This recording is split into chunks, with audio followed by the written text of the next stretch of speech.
I'm Alex Gupta with UATV. Today I'm speaking with Mr. Stephen Nix. He is the Regional Director for Eurasia at the International Republican Institute in Washington, D.C.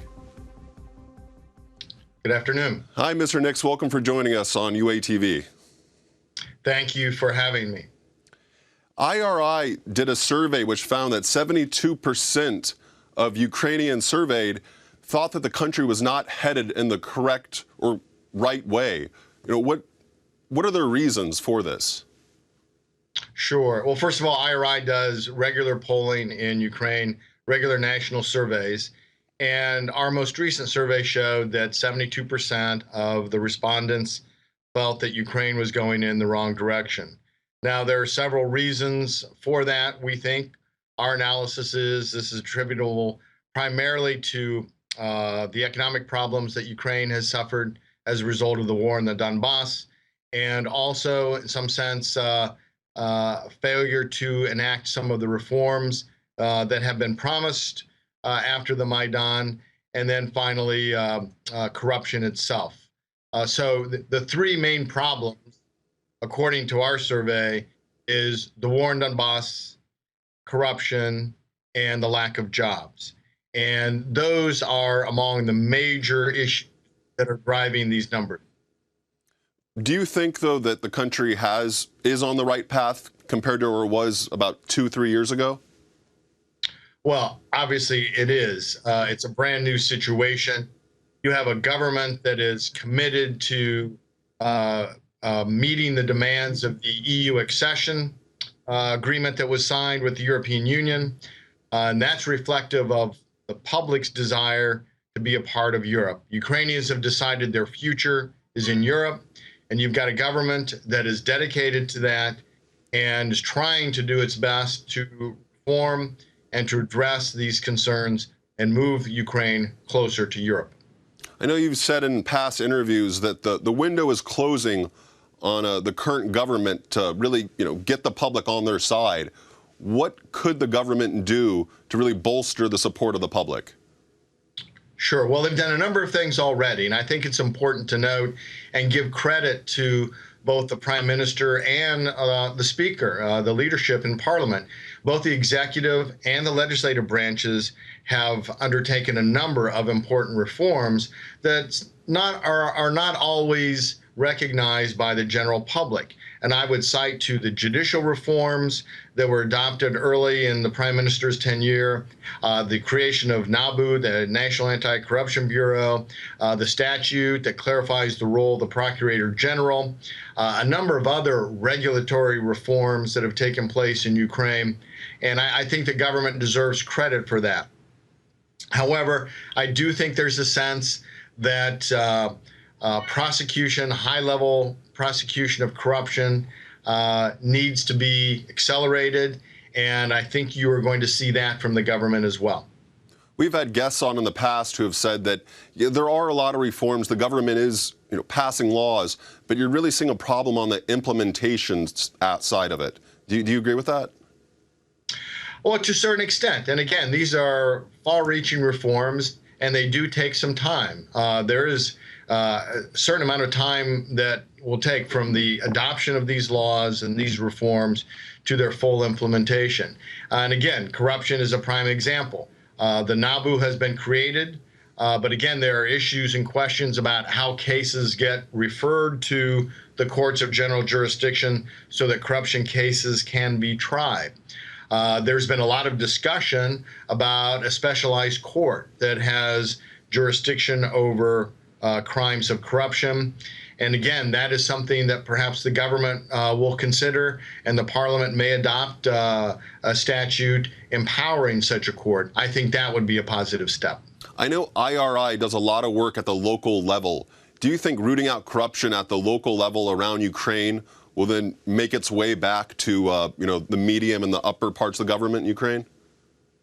Well, sure. That's the hope, that small-scale corruption on the local level, if it's eliminated, then it sets in motion a process where higher levels of corruption are investigated, reported, then cases are tried and decisions are made and convictions come about. That is how Ukraine is going to tackle corruption. And we're seeing signs of that at the local level because we do spend much of our efforts in the regions. What about on the economic side? And that same survey that you did found that 74% of Ukrainians think that the economic situation has become worse than it was several years ago. Sure. Well, again, a lot of economic problems stemming from the conflict in the Donbass. And then you have other things like the hike in utility rates, a number of other things that make public opinion what it is. But again, I think that Ukraine has demonstrated, the majority of Ukrainians, when confronted with hikes in water and utilities, gas, electric, the majority have said they'll simply take steps to conserve energy. So Ukrainians are going to address this. They're going to take this issue on, and this issue will be resolved. But there are others that continue to arise with the economy. And all I can say is that we're in the field now with a new poll. I would suspect that this poll will show an uptick in public opinion in terms of the state of the economy. I think the economy is showing improvements in terms of gross domestic product, productivity, and I think that's going to be reflected in the next poll. I know IRI also found that, well, with the IMF, they're demanding that certain energy subsidies, which the government is supplying to its citizens, that they be, revoked. And there's a risk, though, that could stoke some populist sentiment. Sure. Well, let's remember that Parliament is under a lot of pressure. There are requirements that Parliament has to act stemming from the association agreement with the European Union. There are certain things that Parliament is required to do pursuant to the IMF World Bank agreement.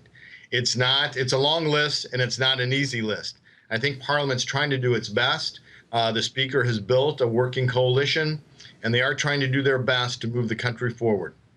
I know IRI was very active in creating the e-learning platform. Would you be able to explain what that is?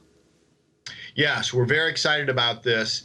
We've always had materials on the IRI website concerning Ukraine, but they've always been in English. So we've created a Ukrainian language website, and people can go to that website. We've got materials on our training so that people can see what we're training on. There's going to be videos of the training that we do in all parts of Ukraine. They're going to be posted, and lots of articles, lots of information about local governance reform, decentralization, political party training, preparation for the national elections that will take place in Ukraine. So a lot of material, and we're very, very pleased and proud that this will be in Ukrainian language. What are some other initiatives IRI is involved with in Ukraine?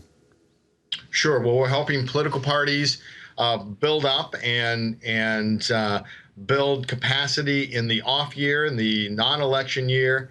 And then we will continue to work in election years with political parties to help them with campaigns so that they can run effective campaigns throughout Ukraine.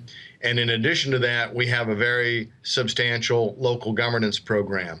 And we have been able to open 2 years ago a second office in addition to our Kiev office. The second office is located in the city of Dnipro. We're able to do a lot of training with mayors and locally elected officials in eastern Ukraine at that training center. We're also bringing mayors and city council people to western Ukraine for training. And we're even taking them to places in Poland like Gdansk and Warszawa. So to expose them to the best techniques of governance, to increase government accountability, and increase the level of delivery of services. Have you seen civil society take a more active role in creating reforms and really looking for the government to make changes? Have you seen that? Yes, Ukraine is blessed with a very active civil society, and these are people who advocate for reforms. They work with political parties sometimes to advocate for reform, but I think that is one of the strengths of Ukraine that you saw throughout the Maidan and continuing beyond the Maidan to really, really affect change Ukraine. Well, thank you so much for joining us, Mr. Nix. Really appreciate it. It's a pleasure to be on your program. Thank you for having me. I'm Alex Gupta with UATV, and that was Mr. Stephen Nix. He is the Regional Director for Eurasia at the International Republican Institute in Washington, D.C. Thank you.